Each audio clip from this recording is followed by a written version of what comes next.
Some people want to abolish the state. In my view, this will never happen. Anarchism will never materialize.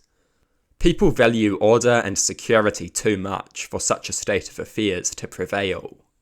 People place an enormous amount of value on order and security. That is why the far right is so dangerous, because they appeal to these widespread values. Of course, the far right is a force of chaos and conflict.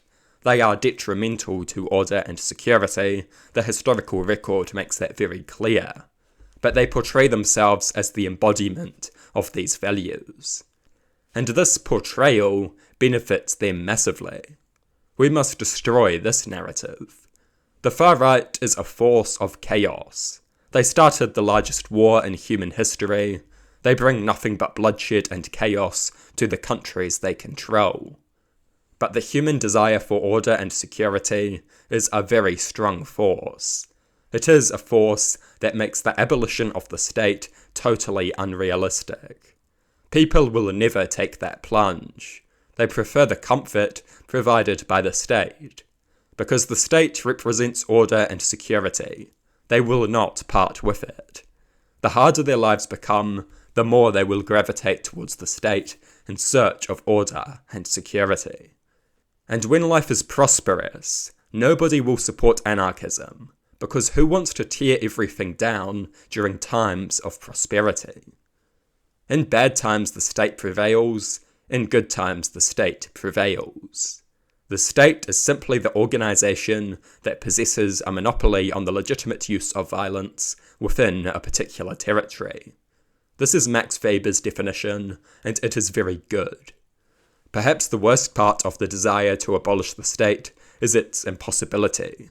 It is virtually impossible for a large-scale functioning human society to exist without the state. Without the state, there are no enforced rules.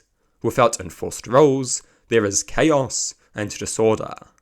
The state will always exist. So long as people live together, someone will lay claim to a monopoly on the legitimate use of violence.